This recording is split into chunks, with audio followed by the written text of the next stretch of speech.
Now, I have been discussing 4 fundamental attitudes that are found in the various religions of the world towards the human predicament.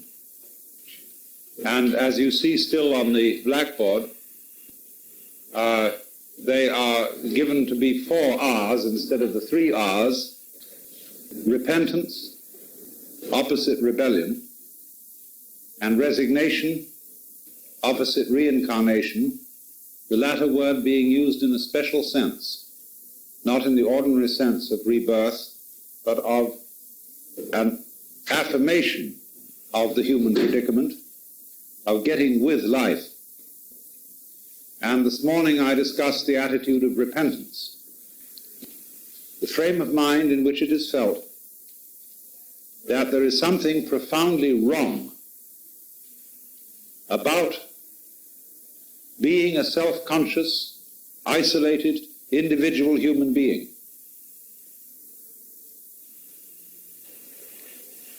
And I tried to show that when this attitude is carried to an extreme point, it results in your discovering that you are a total phony. And I said that the difficulty of the repentance attitude is that people don't carry it to an extreme point. And they use the attitude of repentance and the indulgence in punishment for whatever they think is wrong about themselves as a kind of lifestyle which assures you that you're in the right, because you hurt and because you insist that you're wrong. I've sometimes suggested that the statement, "I am a sinner," is logically equivalent to the statement, quote, "this statement is false," unquote. Because you see, if that is a true statement, it's a false statement, and if it's a false statement, it's a true statement, and so on forever. And to say "I am a sinner" is really the same thing, because it implies that the statement itself, since it is the statement of a sinner, is a sinful statement. And it's a trap called a double bind. And so I've often twitted my clergy friends about this, and to their great amusement, because the clergy aren't as bad as you might think, at least a good many of them. They have trouble in making it with their congregations, and they expect that their congregations will want the good old religion of wallowing in sins, because many congregations, I've found out, love to be scolded. And if you make everybody feel temporarily guilty, but also make each individual feel assured that everybody else is more guilty than he is, this is an extremely much sought-after emotional experience. But the point that I was making was that if you pursue this idea of being sinful, of being phony, of being insincere, to its ultimate point where you discover that all you do and all you are is a big act, then this raises the question of what is reality? What lies behind phoniness? And so then and there you have an initiatic experience, because it leads into the discovery that the Upanishads call Tattvamasi, that art thou, that the real you is not the isolated conscious ego. That is only a game being played all over the place by what there is. And what there is coextensive with the whole cosmos and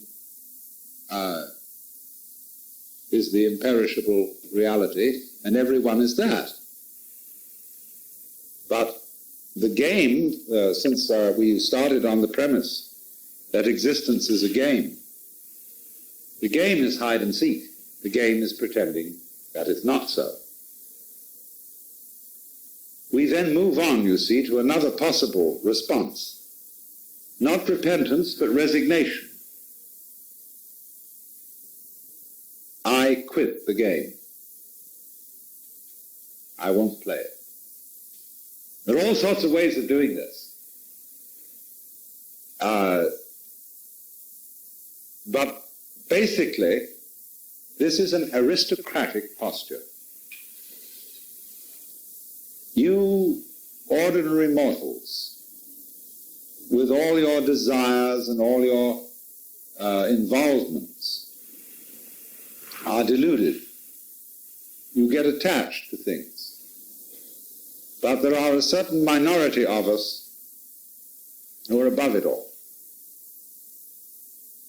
And we simply resign. We're not going to follow this. Now, this, as I say, is aristocratic, but it may be aristocratic in two ways.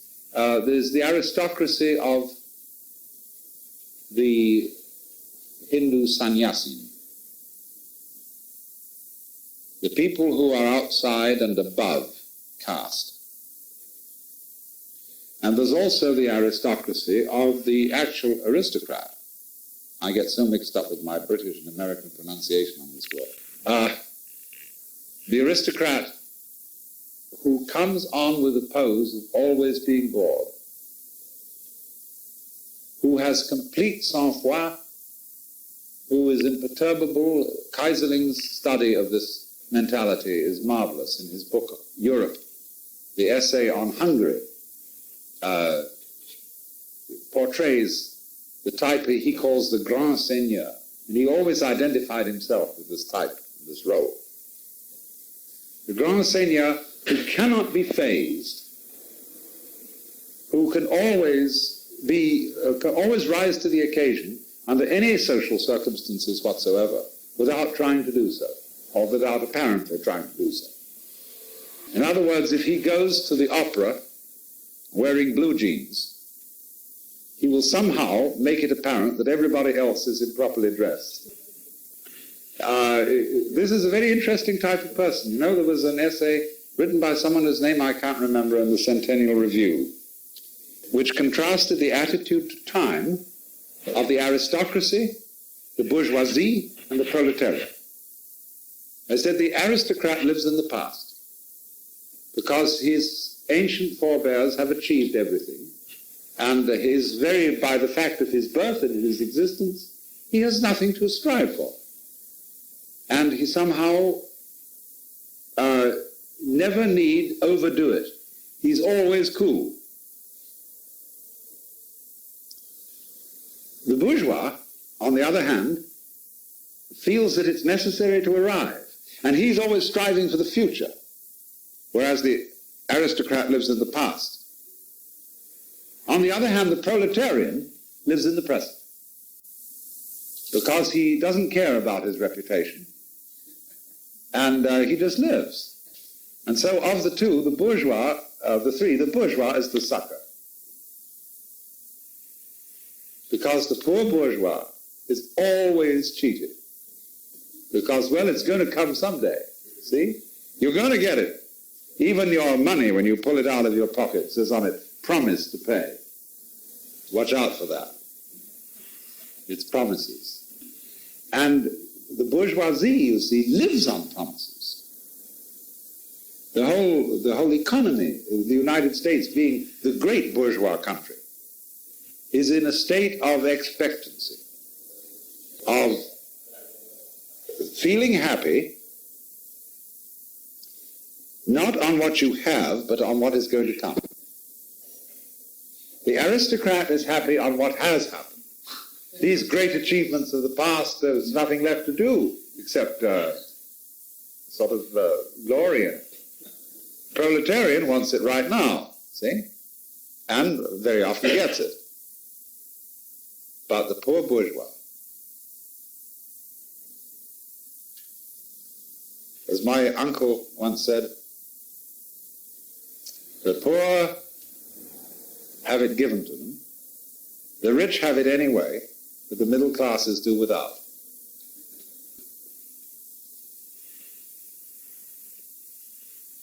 So, both the aristocrat and the sannyasin have resigned.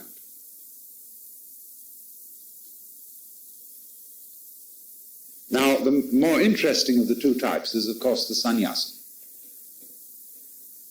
who resigns from the world game. Let me review for you the role of the sannyasin in Indian culture. You know there are four castes. The caste of priests or Brahmins, the caste of warriors and rulers called Kshatriya, the caste of merchants called Vaishya, and the caste of workers called Shudra. And to belong to a caste means that you are in the state called Grihastha, which is householder. That is to say, you are one who is involved in the world. You are engaged in what is called Loka Sangraha. And Loka means the world, Sangraha means upholding. Upholding the going on of the great illusion. And so you are playing for money, for position, for status, for success. And hoping, above all, that you can win. You can beat the game. But it's supposed in this same culture that every man who attains the age of 45 or so, who has now a grown son to take over his work, will quit the game, will resign.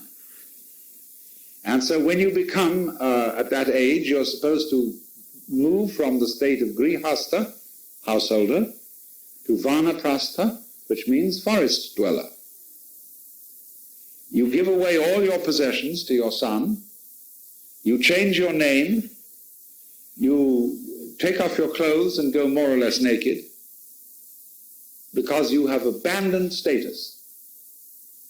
So the sannyasin has no status. He is, however, respected in the culture for being an upper outcast, whereas the aborigines of the Indian peninsula are untouchables, the lower outcasts. And the upper outcast always mimics the lower. For example, Buddha had his disciples wear ochre robes because ochre robes were worn by convicts.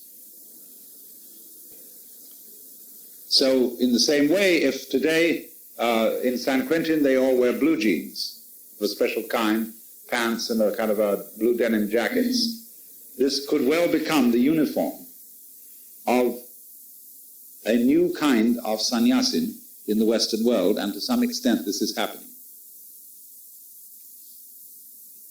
So this guy says, the game is not worth the candle. The richer I get, the more miserable I get. You know how this is. You think that your problems may be monetary, and you get more money. What do you do then? When you've got enough money, you start worrying about your health. And you can never stop worrying about that. Or if you're not worried about your health, you worry about politics, if somebody's going to take your money away from you. You worry about taxes, about who's cheating you. And so the person who goes through all that sees finally, I don't think the game's worth it. I'm going to resign. And so resignation or renunciation is different from repentance. It hasn't got the same kind of passion in it at all. The repentant person feels he's wrong, has made mistakes, has committed sins, and wants to get better. But the renounced person isn't concerned with that kind of thing. He knows that better, progress, whether moral or material, is an illusion. And you have to understand this when you approach, for example, the study of Buddhism. I think one of the most withering remarks I ever heard from an Oriental, he was Japanese. He said once, "You must never forget that whereas Jesus was the son of a carpenter, Buddha was the son of a king." You know, wow, take that. And it's true, you see, there is something always of that about it. That this is not the... There's a sense, you see, in which Christianity historically was the protest of the slave class against the Roman establishment. Buddhism was different. It was the abandonment of position by an aristocracy. So we've done it, we've seen it all, we've had it. And so now we check out. And we will be, therefore, we will resign from all games.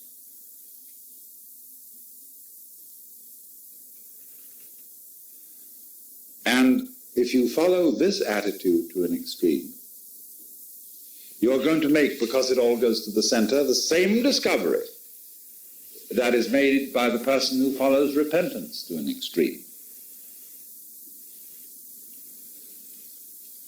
Just as the repentant person discovers that his contrition is phony, the person who tries to resign will discover that he can't. That there is no way of not playing games. Let's go a little bit then into this game theory. There are a lot of games that we play. And it's not only the game of can I get one up on the universe, of pretending that I'm me, this ego, with its name and its role, the mask. But also we have what I call meta games. For example, the game, my game's better than your game. I won't play with you because your game is vulgar, stupid, banal, inferior. And, or one of the most, therefore, effective games in saying my game is better than your game is that I'm not playing games at all. You are.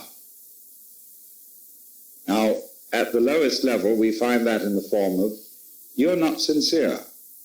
I am sincere. You are fooling me, whereas I'm not fooling you. I'm being honest with you, you see. Now, that's a great game. And this game of resignation is a form of it.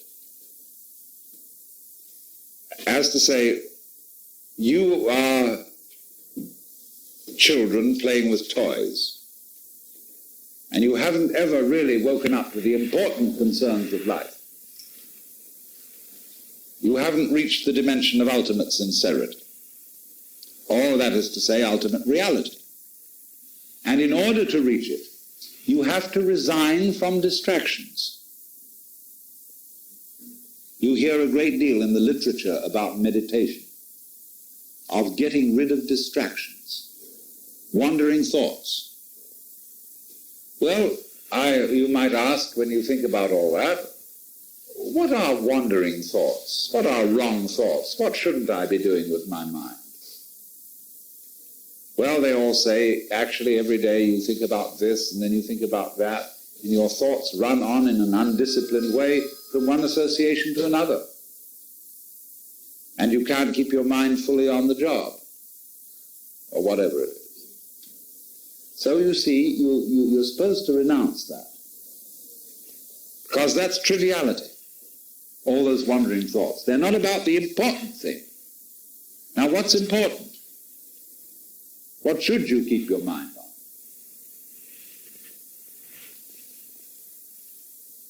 Well, something. Just so long as you keep your mind on it. In an instruction, one of the Buddhist scriptures says about concentration, one may concentrate on a yellow square on the ground, on the burning tip of an incense stick, on your navel, on the tip of your nose, on the center between the eyes, or anything. And in a footnote, the commentator adds, but not on any wicked thing. And no, that's commentators the world over. They never have any humor. So anything will do, just so long as you keep your mind on it. Don't wander. Stick to it. So wandering is involvement in games by this kind of definition. So then, you try to get out. Can you now get out? Can you stop competing with other human beings? In ancient Greek society, there was a place in the center of the community called the Agon, A-G-O-N. And this was a place for contests, where they had wrestling matches and other athletic events, because all the men were constantly trying to show who was the better. And from this word, the agonia, which means the contest itself, held in the agon, we get our word agony.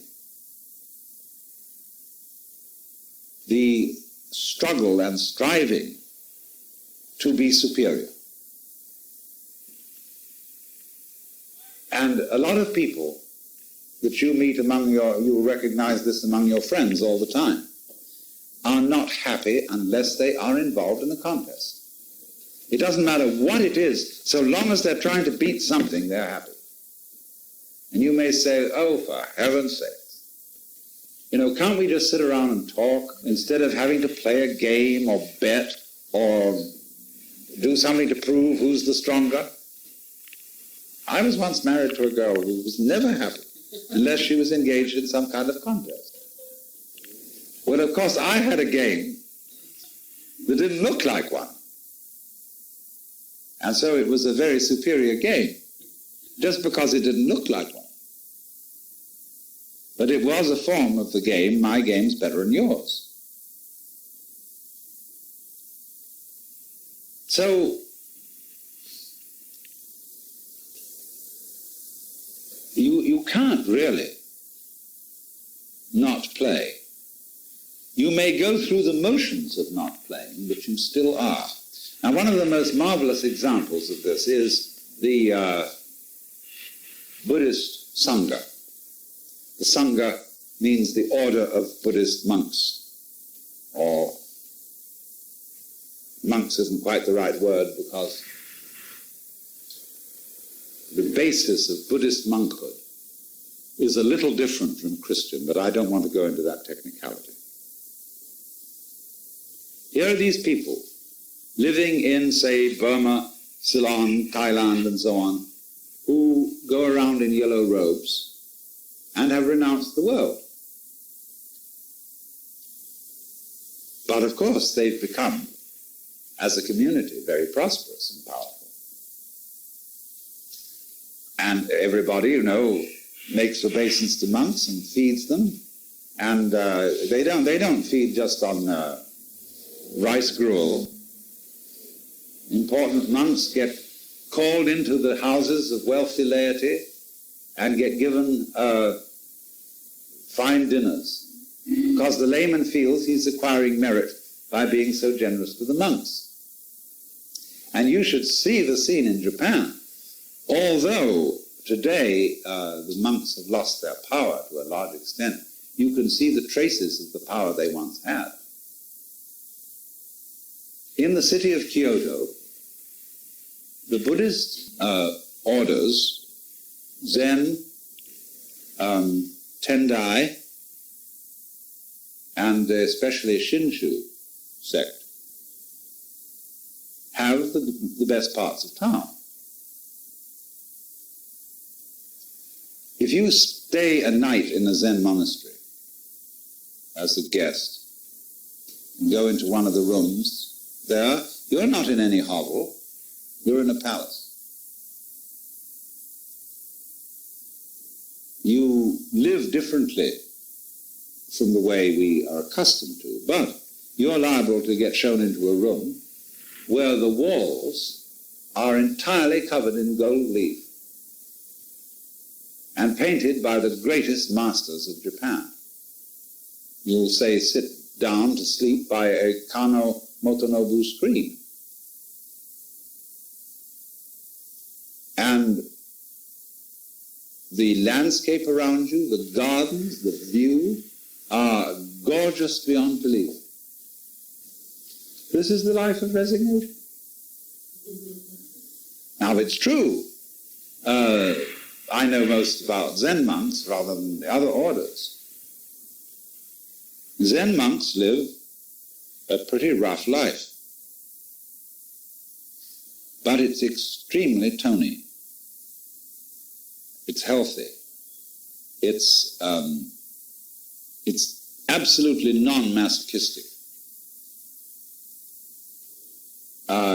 They have studied the art of enjoying poverty. Now, this is a terribly important thing in the understanding of Far Eastern culture. When a man in Japan, if he sort of inherits an old-fashioned tradition, makes a killing in business, he doesn't go around showing off how much he possesses. He goes around showing off how little he possesses. Even though he may drive to his office in a Mercedes or a Rolls Royce, his house is relatively barren. And he chooses objects of art and paintings that look extremely simple. And he will, as likely as not, have a separate house from his main huge establishment, where it's like a hermitage. I mean, it's almost as absurd in its own way as Marie Antoinette playing shepherdess after reading Rousseau and having a little rustic cottage in the grounds of Versailles. But it's not quite as absurd as that, because even the main house has an austerity about it. And they learn, you see, to love that austerity. To them, it has the feeling of great comfort. Now, you see, what happened was this, that long ago, the best part of Kyoto, the hills that ring the north side and east of the city, being so beautiful, were owned by a bunch of brigands, who were later the noble daimyo, or lords of Japan, the great feudal barons. And these people were as tough as Ankara.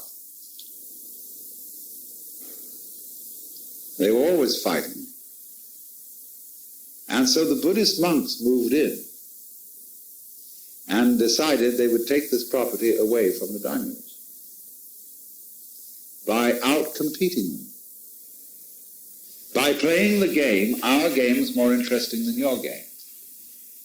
So they said to all those brigands, so what?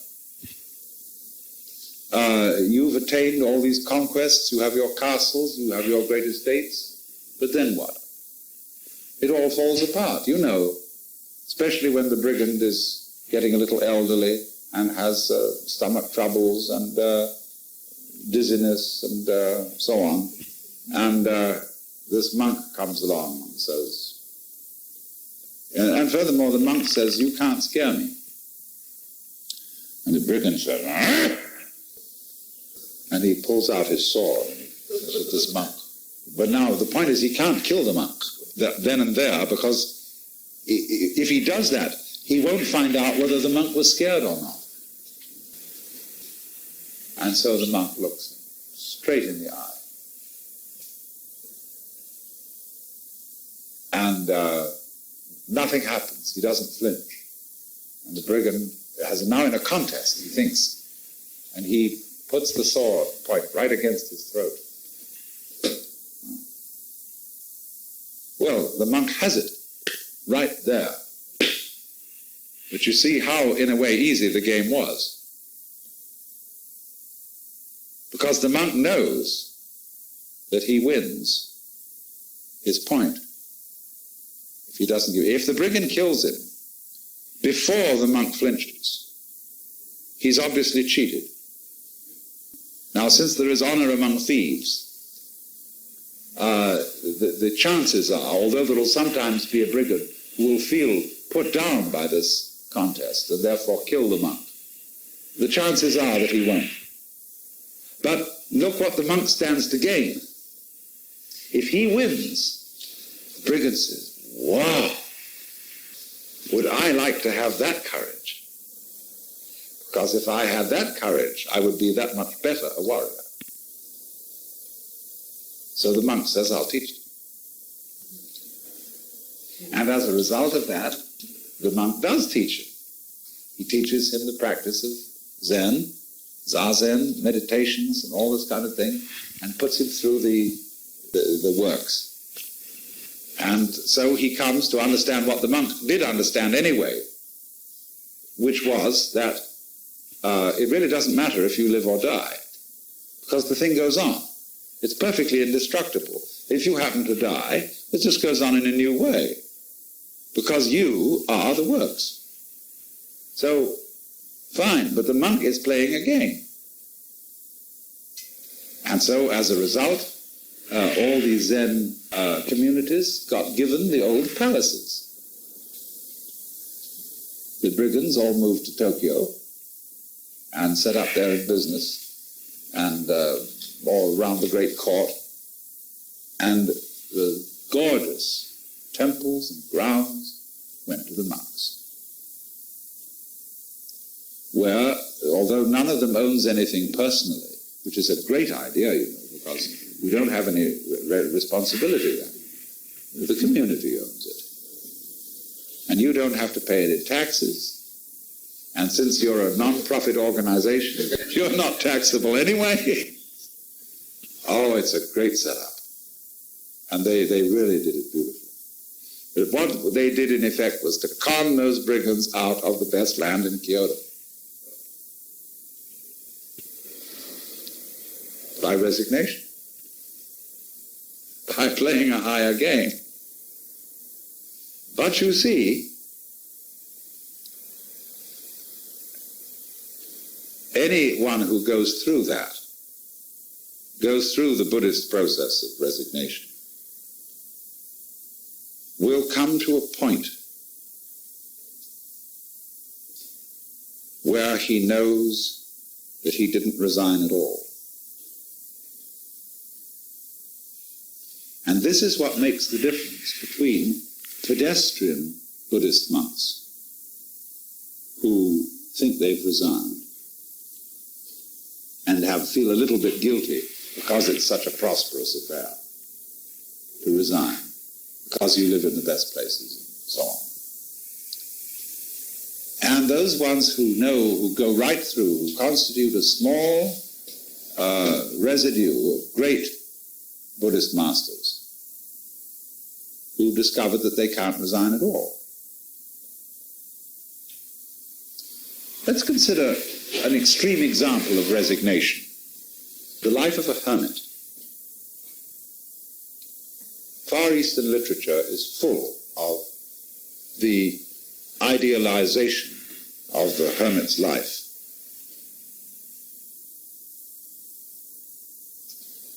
the wonderful idea of an old man somewhere in the mountains, far off in the forest. Hakuin's books describe such an individual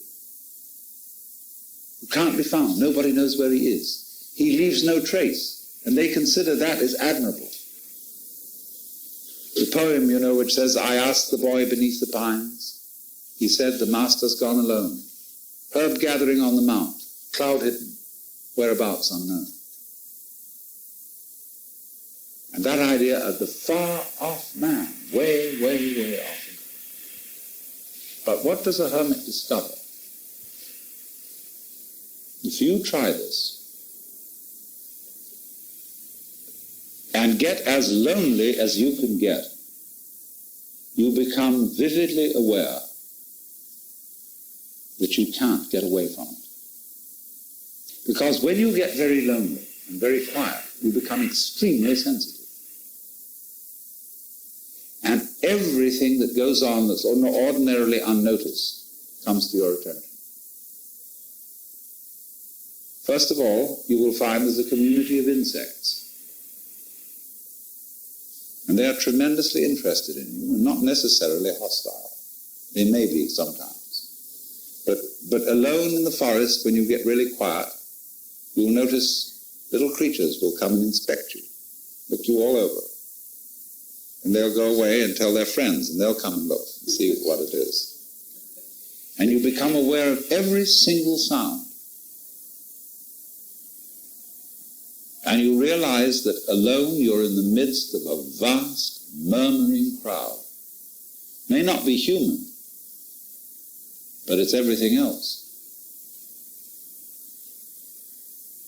So that the point of being a hermit, the discipline leads you to understand that you can't resign.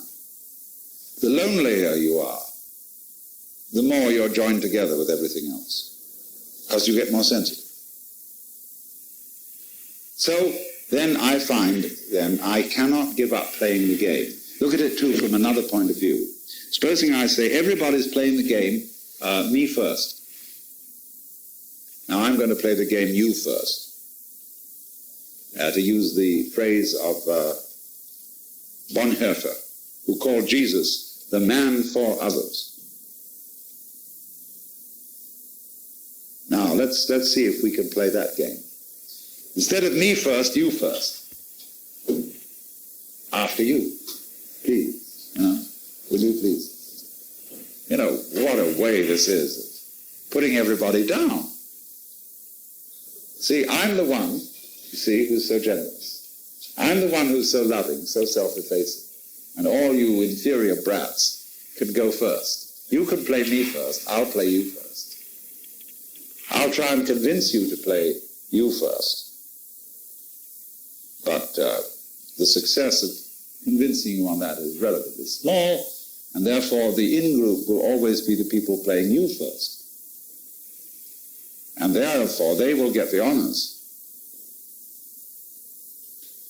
So when you think that through, and you say, I cannot stop playing me first,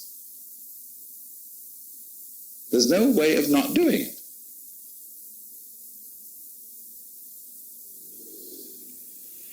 I say, well,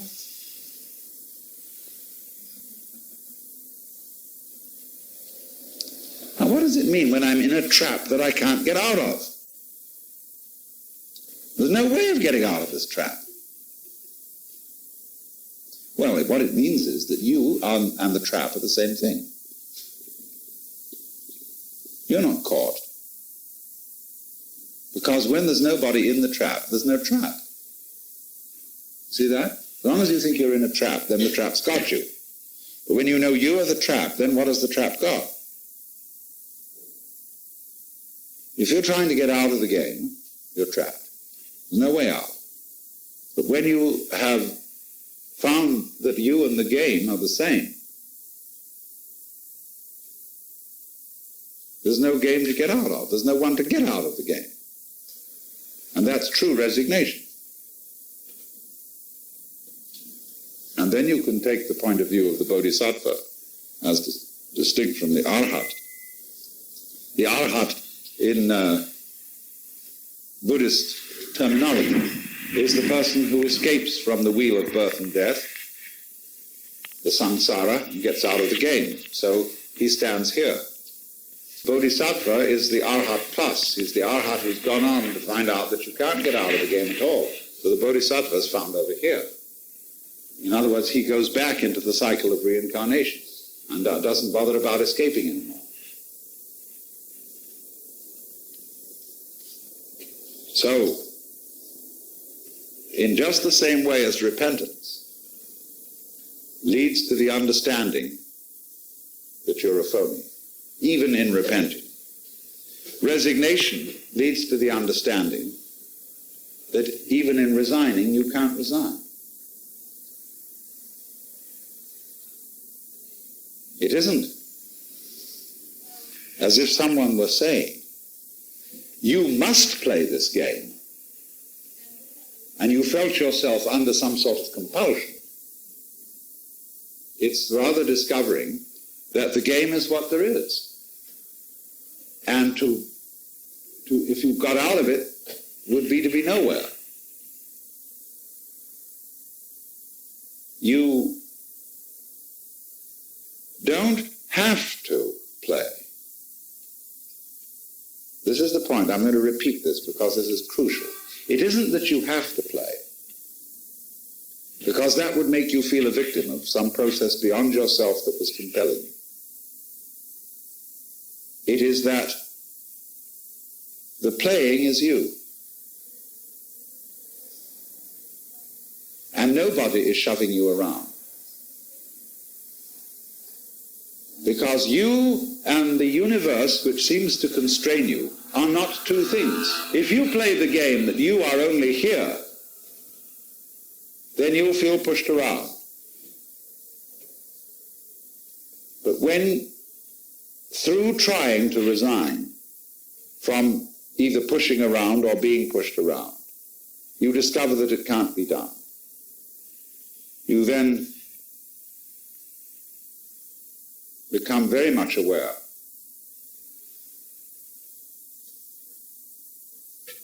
there is no point getting away from anything. Where is a way? And so it said, a true Zen monk has a mountain hermitage in any place that he stands.